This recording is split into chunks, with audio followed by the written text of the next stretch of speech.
बंधुओं, हमारे अनेक जिज्ञासुओं ने यह अभिलाषा प्रकट की कि आज हम कुछ वेद के बारे में बतलाएं।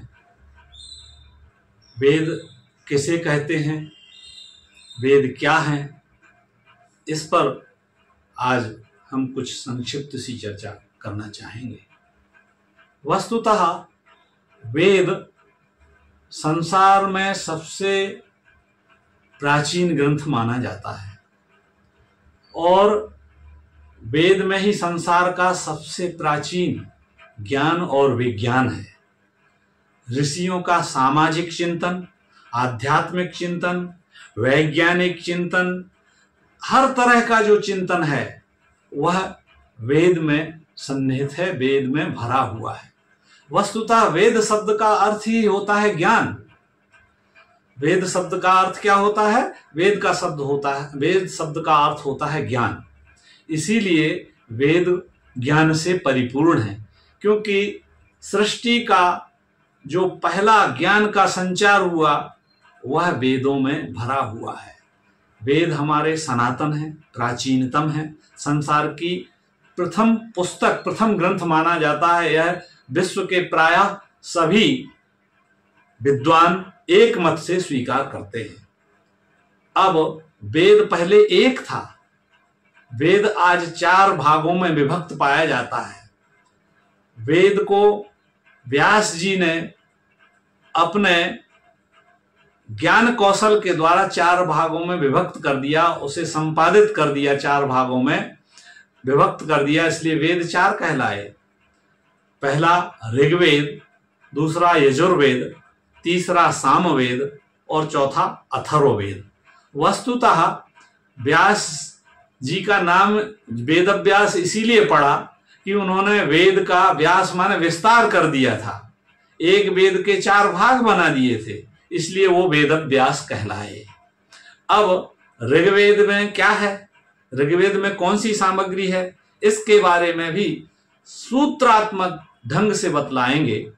ऋच्यते स्तूयते ययासा ऋक्। वस्तुतः ऋग्वेद स्तुति प्रधान है। इसका अर्थ यह नहीं है कि अन्य तत्वों का विवेचन ऋग्वेद में न मिलता हो, अन्य तत्वों का भी विवेचन मिलता है, किंतु विशेष रूप से वह स्तुति प्रधान माना जाता है। दूसरा यजुर्वेद। यजुर्वेद पौरोहित्य, कर्मकांड, यज्ञों के विधि विधान का विवेचन करता है।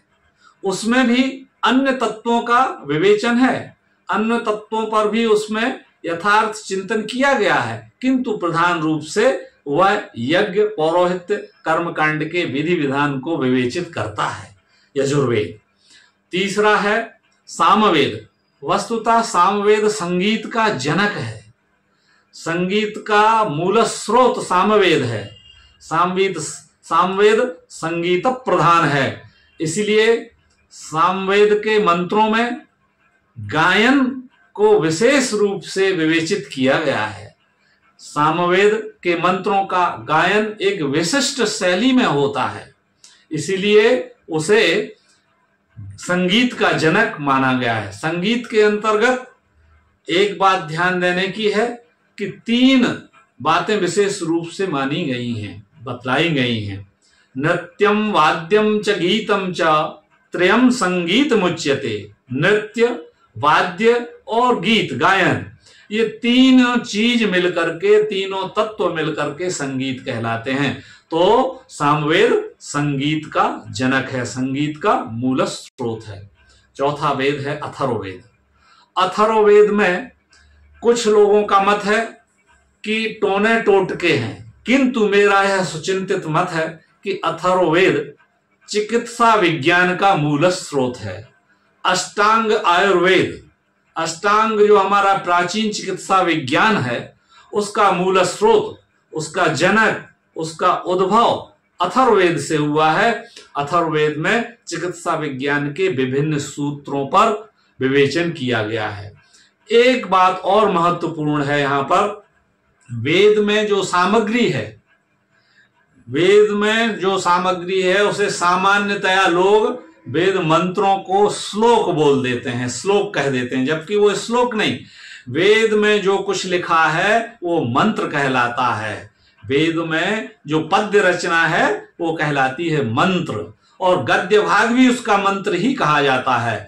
तो वेद और उपनिषदों में जो भी वर्णन आता है, गद्यात्मक हो चाहे पद्य विधा में लिखी हुई सामग्री हो या उपलब्ध सामग्री हो, उसे मंत्र ही कहा जाता है। इस प्रकार से प्राचीन ज्ञान विज्ञान के जो मूल स्रोत हैं वो हमारे चारों वेद हैं। इन वेदों में भी ऋषियों का वैज्ञानिक, प्रत्येक दृष्टि से वैज्ञानिक चिंतन भरा हुआ है, और वेदों को समझने के लिए इतिहास पुराणाभ्याम वेदम समुपबृंहेत, महाभारत में कहा गया है कि इतिहास और पुराण के माध्यम से वेदों का उपबृंहण करना चाहिए। अर्थात वैदिक ज्ञान को यदि समझना है तो इतिहास और पुराणों के माध्यम से हम उसका चिंतन करेंगे और उस ऋषियों के ज्ञान और विज्ञान को में अवगाहन करेंगे।